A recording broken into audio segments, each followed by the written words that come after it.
A última ata do Copom mostra que tem muito mais chance de subir a taxa de juros. Infelizmente, isso me parece o mais correto, porque a pressão inflacionária está para cima. Quer dizer, a taxa de juro ela tem que garantir o nível de emprego, que está bem ou mal garantido, porque está caindo a taxa de desemprego, mas ela precisa garantir também a inflação, porque se a inflação sair de controle, quem paga mais são as classes mais pobres, são as classes mais desfavorecidas.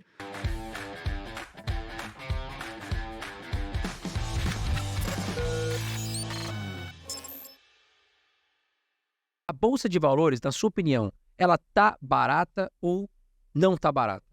Boa, eu vou já responder essa pergunta, mas antes é importante eu falar que eu estou no mercado financeiro desde 1999, desde 2017 eu sou um analista CNPI. Então, eh, eu posso fazer recomendações por ser um analista certificado lá dentro da APMEC. É sempre bom tomar cuidado com pessoas que aparecem falando sobre as ações e que não são certificadas. Vamos lá. Com relação à bolsa estar barata ou não. O que eu gosto sempre de dizer é o seguinte: a bolsa, ela tem diversas possibilidades de cenário. E o que a gente vê nada mais é do que uma média de todos os cenários do que as pessoas projetam. Então, se a gente tem hoje projeção de dólar a 5,50 e não R$ 5, a gente tem projeção de juro mais alta do que no início do ano. Por outro lado, a gente tem empresas lucrando mais, a gente tem uma bolsa que saiu lá de 135 mil pontos no início do ano e agora ela está um pouco menos, ela está em 128 ou 129 mil pontos. Então, o que a pessoa precisa entender é que o entorno da bolsa, ele muda constantemente, ele muda todos os dias. Então, ele mudando todos os dias, é importante que você entenda que a resposta que eu vou dar agora pode mudar amanhã, pode mudar semana que vem, pode mudar mês que vem. Então, o que a gente teve? Do início do ano para cá, como eu falei, a gente teve uma piora do cenário macroeconômico no Brasil por causa de juros que não vão cair tanto. A gente teve uma piora com relação a câmbio e com relação à inflação. A inflação não deve convergir para a meta de 3% tão rápido como se imaginava. E lá nos Estados Unidos também, o juro não caiu tão rápido como se imaginava. Por outro lado, a gente está vendo sair resultado de diversas empresas com lucros maiores. Por quê? Porque a gente está vendo taxa de desemprego menor, a gente está vendo crescimento da economia, então a gente também não pode ter o complexo de vira-lata de achar que o Brasil tudo é ruim, né? O Brasil tem algumas coisas boas, algumas coisas ruins. No balanço de tudo isso, a gente percebe que hoje está um pouquinho pior do que no início do ano, tá? Agora, quando você considera o todo, você vai ver que a bolsa hoje, ela, assim, eu considero que ela está barata, tá? Eu não considero ela uma super pechincha que está muitíssimo barata, que é praticamente impossível perder dinheiro, mas eu considero que ela tem mais possibilidade de alta do que possibilidade de queda nesse momento. Então eu diria que, vamos dizer assim, numa escala de 0 a 10, sendo 0 muito caro e 10 muito barata, eu botaria um 6 aí, tá? É um pouco acima da média, mas também não é aquela super PX. Lembrando que sempre os cenários podem mudar. O que pode ajudar? Um contínuo crescimento da economia, com uma queda da inflação e, com isso, uma queda de juros, e nos Estados Unidos uma queda de juro também, tá? E como eu acho que isso vai acontecer? Principalmente, tá? Se o governo conseguir ajeitar as contas públicas, ou seja, gerar um déficit primário de acordo com o arcabouço fiscal, ou seja, seguir a legislação que foi ele próprio que criou no ano passado. Então, seguindo essa cartilha, o Brasil tem tudo para aí sim eu falar, nesse patamar a bolsa está muito barata. Por outro lado, se acontecer alguma situação ruim, contraditória, o dólar sobe para R$ 6, a inflação foge de controle, vocês vão ver que a bolsa estaria cara. São aqueles cenários que seriam os negativos. Então, bolsa é renda variável. Sempre que você investe em bolsa, você pode ter potencial de alta em troca de um risco também de... Agora, Daniel, o dólar hoje no patamar atual. Eu vi uma entrevista que alguns economistas falavam o seguinte: olha, o dólar era para estar acima de 5? Era para estar acima de 5, né? Inclusive, a gente vê no Boletim Focus a perspectiva ali entre 5,20 e 5,30, se eu não me engano. Mas chegou a bater mais de 5,70 aí recentemente. Você acha, e aí eu vou te falar porque alguns economistas falaram, que o dólar bateu 5,70 porque o Lula não está ficando quieto? Tem interferência do Lula estar falando contra o Banco Central? Isso faz sentido na sua visão? Tá, vamos lá, a gente tem que separar os movimentos, tá? Uma coisa é um movimento de curto prazo. O que é um movimento de curto prazo do dólar? É oferta e demanda de dólar. Então, quer dizer, se porventura você acredita nesse momento que o Brasil está numa pior e essa narrativa é compartilhada por todos os entes de mercado, o que vai acontecer? As pessoas vão falar assim, opa, vou dar uma segurada de investir Brasil e vou investir fora. Quando você faz isso, você vende ativos no Brasil em real, você troca eles por dólar e você remete ele para o exterior. Na hora que você faz essa conversão de câmbio, você demanda dólar e você oferta reais. E quando muitas pessoas do mercado fazem isso ao mesmo tempo, você acaba tendo uma desvalorização natural da moeda do real. Por quê? Porque ele vai subindo até achar esse ponto de equilíbrio. O ponto de equilíbrio naquele momento foi o 5,70. Hoje já caiu um pouquinho, já está no 5,59. Inclusive, teve um dia aí no início dessa semana lá, quando teve a questão do banco japonês, chegou a bater uma máxima ali de 5,80 e pouco. Mas esse é o dólar de curto prazo. Esse dólar ele pode ir para qualquer patamar de preço, até porque, graças a Deus, o Brasil hoje ele tem um câmbio flutuante desde o tripé macroeconômico lá do Fernando Henrique. Então, as próprias forças de mercado é que dizem qual é o patamar do dólar e isso é muito bom. Agora, quando a gente pensa em câmbio de longo prazo, aí a gente já está trabalhando com outras variáveis. Quais são outras variáveis? Você tem exportação que o Brasil faz, porque na hora que a Vale exporta minério, você tem uma entrada de recursos no Brasil, essa entrada de recursos vem em dólar e aí acontece o oposto. Esse dólar é convertido para reais, logo há uma demanda por reais e uma oferta de dólares. Então ele cai. Então a balança comercial favorável do Brasil faz com que o dólar caia. Se você tem investimentos de empresas de fora, seja em concessão, em linhas de transmissão, geração de energia, infraestrutura e etc., também vai fazer com que o câmbio se aprecie, né, no caso. Quer dizer, o real se aprecie, se ele valorize. Então, você acaba tendo outra conjuntura. Então, se eu pensar o câmbio, esse câmbio de longo prazo, vamos usar uma palavra bonitinha, o câmbio estrutural, eu até acredito que esse câmbio deveria estar abaixo de 5. Mas ele deveria estar abaixo de 5 se, como eu falei antes, né, a gente tivesse uma política monetária que conversasse com a política fiscal.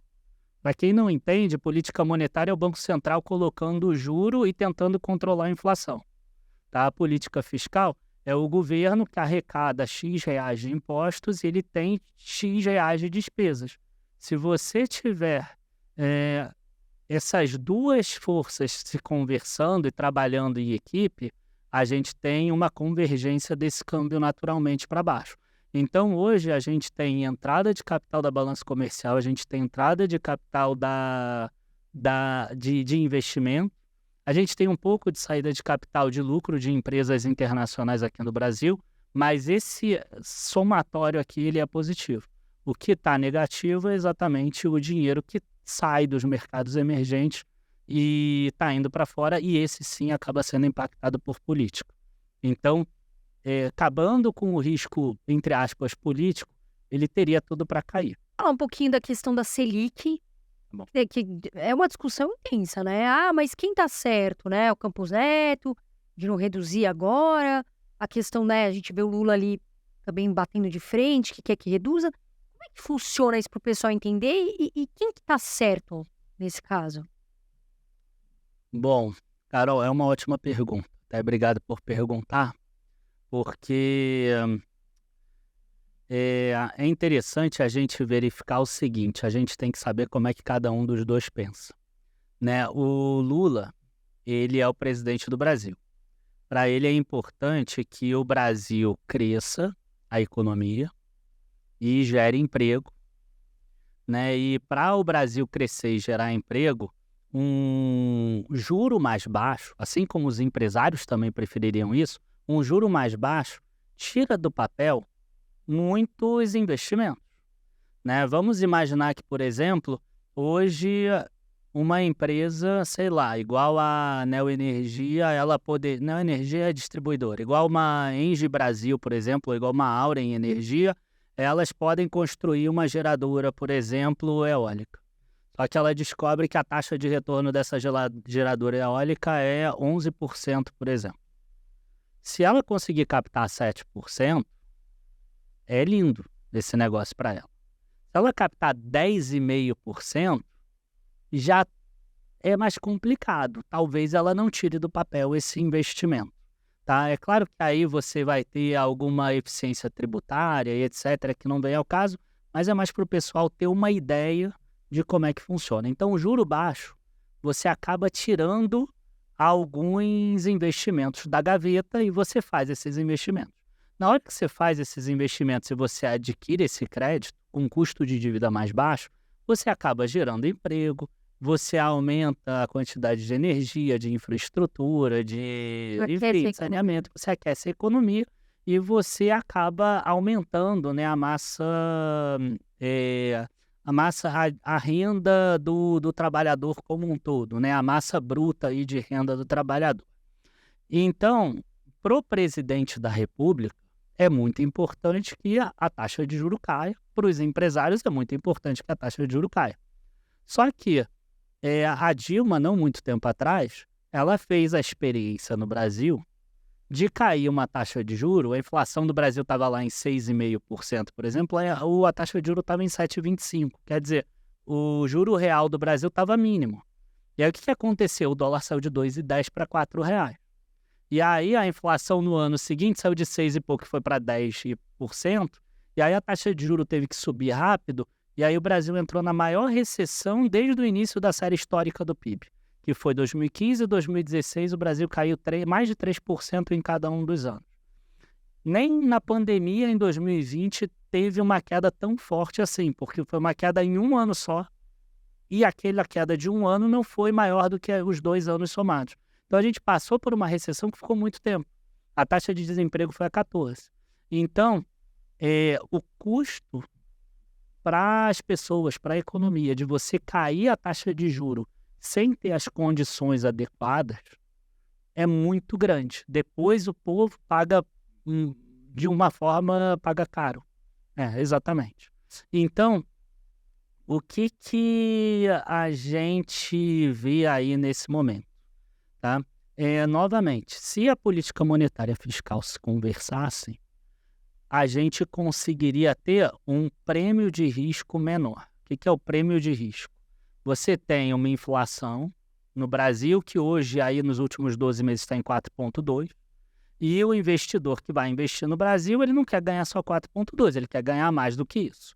Então, ele quer ganhar um prêmio de risco. Ele está investindo no Brasil, ele está tomando risco. Quanto vale a pena investir no Brasil para ele não levar esse dinheiro para o México, ou para a Colômbia, ou para a Argentina, ou para a Índia, ou para a África do Sul, ou para qualquer outro lugar do mundo, né, que seja emergente? Ele quer um determinado prêmio de risco.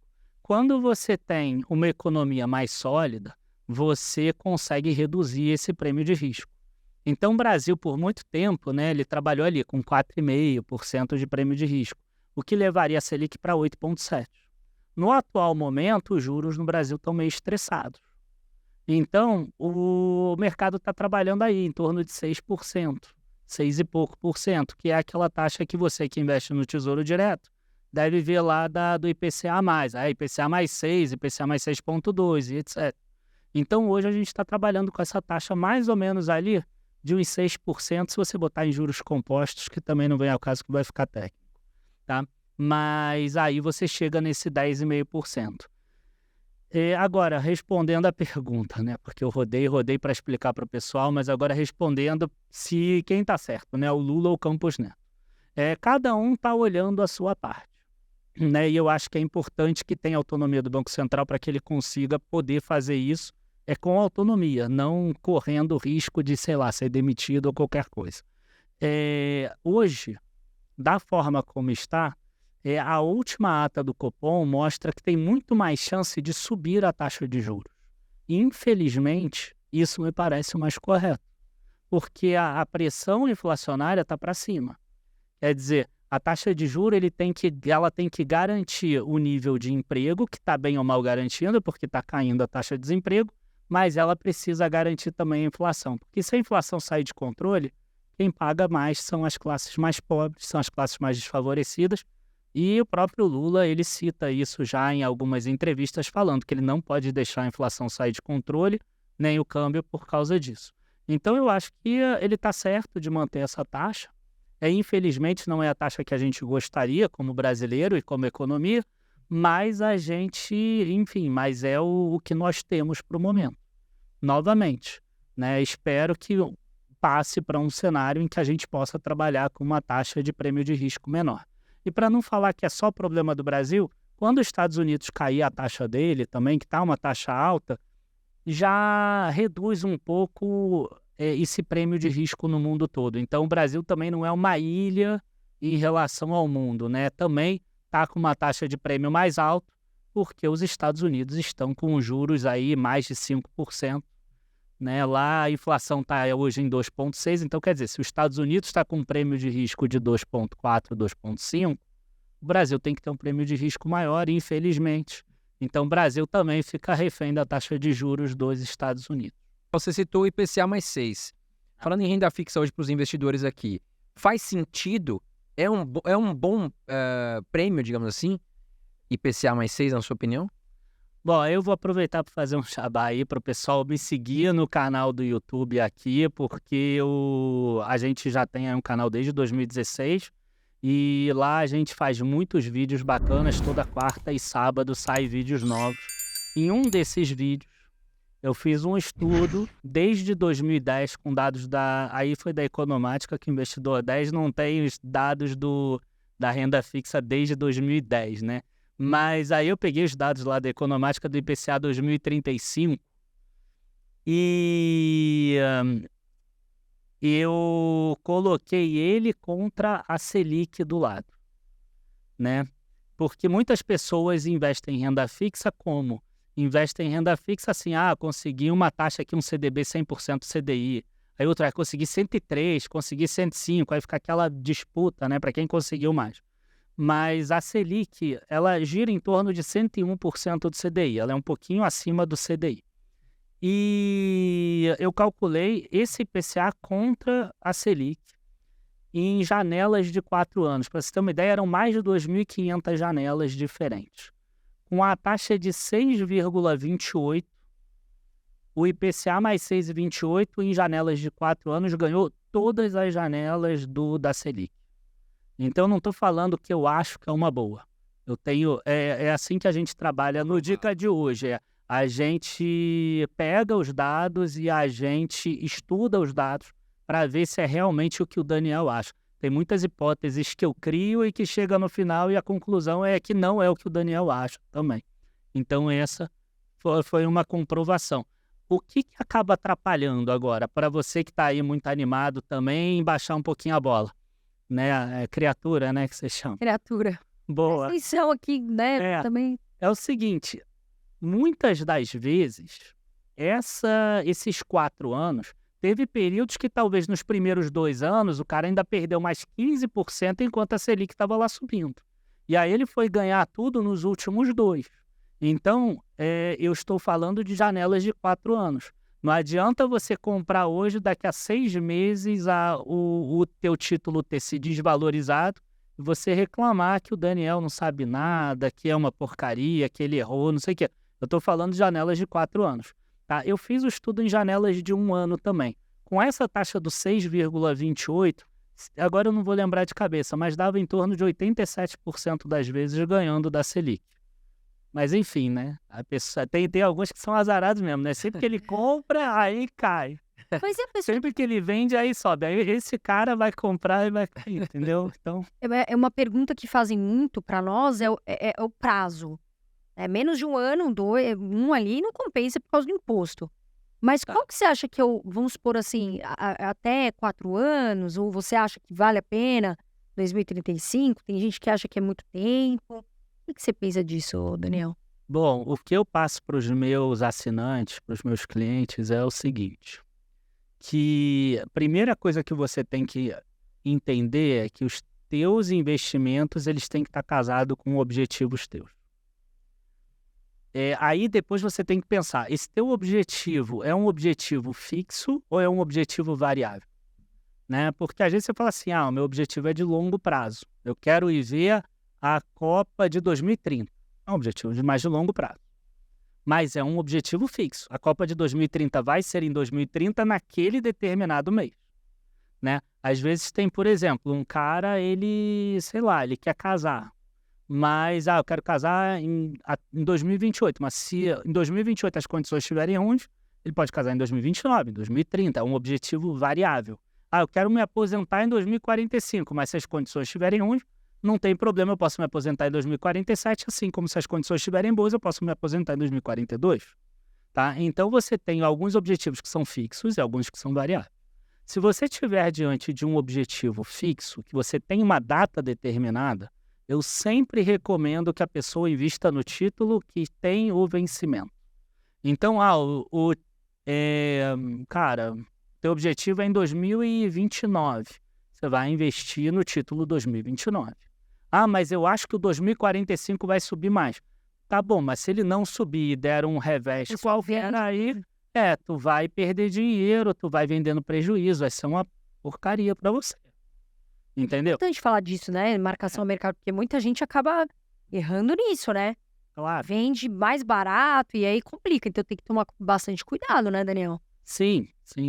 É por isso que eu falo. Aí você usa o título no teu vencimento, se o teu objetivo for fixo. Se o objetivo é mais variável, eu não vejo problema de você tentar fazer essa marcação a mercado a teu favor, principalmente com taxas acima de 5,5%. Tá? Com taxas ali abaixo de 4% é loucura. Tá? E entre 4 e 5,5% é mais ou menos que o Brasil fica. Aí já está aí na média, vamos dizer assim. Então, pensa sempre no teu objetivo, pensa se esse teu objetivo tem uma data fixa ou não, e aí, se tiver uma data fixa, tem que estar acoplado com o teu vencimento, e se não, você pode aí tentar fazer uma marcação a mercado, tá? Sempre dentro do teu perfil de risco, né? Porque existe só para ter uma ideia aqui, o IPCA 2045, que é talvez o título mais longo hoje sem juros, né? Que é o que acaba sendo mais volátil, em 2019, em 2020, antes da pandemia acontecer, ele chegou a bater 1.600 e poucos reais. E é uma renda fixa. Hoje ele está sendo negociado a 1.280, 1.290. Então a pessoa esperou 4 anos, que seria um prazo legal, médio, num título de renda fixa, que em tese também não perderia, ela está perdendo 20% até hoje. Tá? E não tem aí cupom de juro no meio para dizer que valeu o carrego nem nada disso.